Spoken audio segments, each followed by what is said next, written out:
So what is my biggest tip, my number one thing for selling antiques?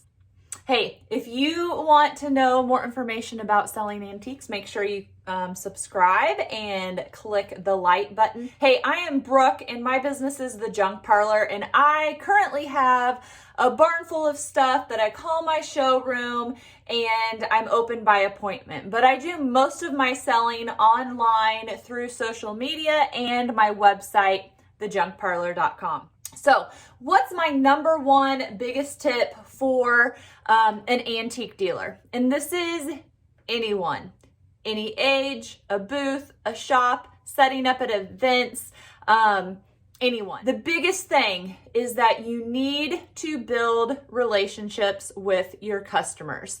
So how do you do that, especially if you're selling online? Well, for me, for example, that would be asking questions when I post something on social media, and then responding to comments on social media. So we have that give and take relationship through social media that helps strengthen our relationship, because we've all heard it. People buy from those they know, like, and trust. And the only way people are going to get to know you is if you communicate with them. And so with social media, it's more, me talking to the masses than one-on-one. But by responding to those comments, that is going to help build relationships. The other way is video. Now, I tell the girls in my Staging Your Antique Shop group all of the time that they need to be going live. They need to show their face on social media. If the Junk Parlor, my business, is posting something on social media and you have no idea what I look like, it's hard to make that connection. It's hard to have me be a person who is trying to support their family. You just don't have that relationship.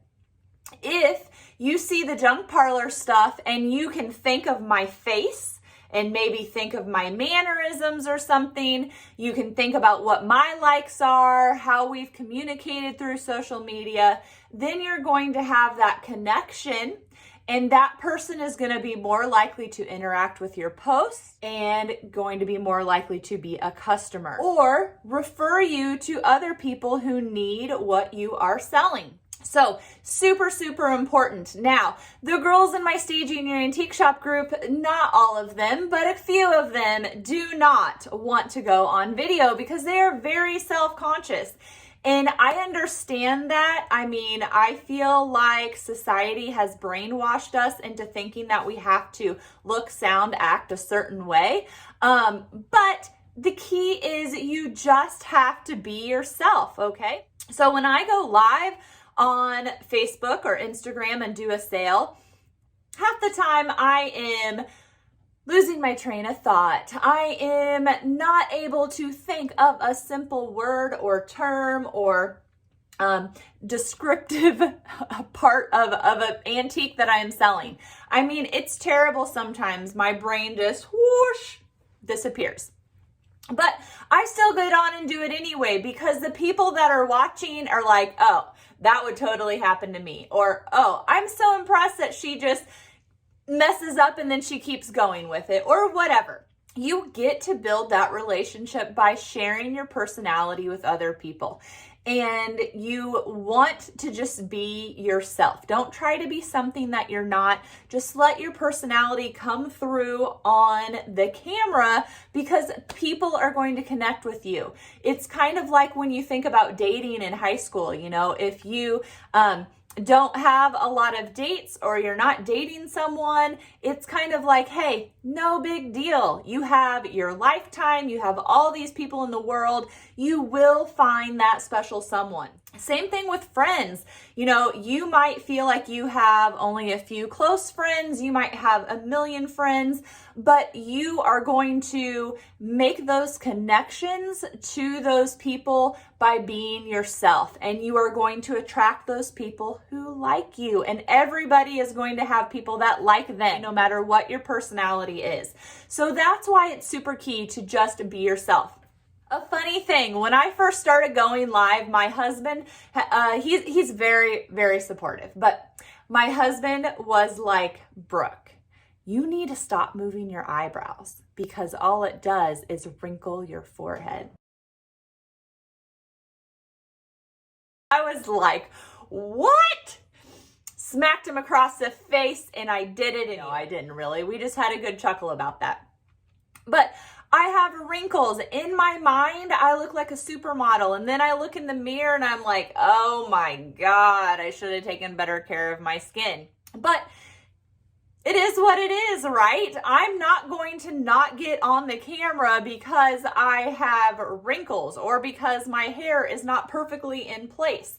There are going to be people that watch me that either one, think I'm stupid and they're not going to continue watching, or two, they're going to feel an instant connection with my personality, and then they're going to have that connection and we are going to have built a relationship or working on building a relationship. So, why do we even care about that? Why do we need to have that built relationship? Because one, you want to be top of mind. When somebody says, I need home decor, I want them to think about the Junk Parlor. If they have a friend who's moving and selling stuff or someone passes away, I want them to think, ooh, we need to call the Junk Parlor and see if she wants to buy this stuff. When your friend is moving into a new home and needs to decorate a larger house, I want her to, the friend to refer me to her and say, oh, she can hook you up with some awesome stuff to fill your home.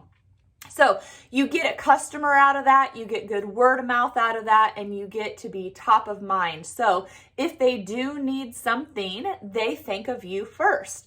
And so that is super, super, super important when it comes to selling antiques. Not probably what you thought I was going to say, but I still really feel that it is important. Another example could be driving to your store, visiting your booth in an antique mall. You know, if somebody has built a relationship with you, they might go to the mall and beeline to your booth first. And then if they have time, they can do some other ones, but they make a point of going to your booth. If you have customers who love seeing you on social media and they live 3 hours away, one direction from your shop, those people that feel a connection with you and you have built that relationship, they are going to drive that 6-hour round trip to come to your store and shop. So don't underestimate the power of building relationships on social media through video and through replying to comments and asking questions in your captions. So good luck. And don't forget, if you like tips like this, make sure to subscribe, click the like button, and we'll have more coming for you each week.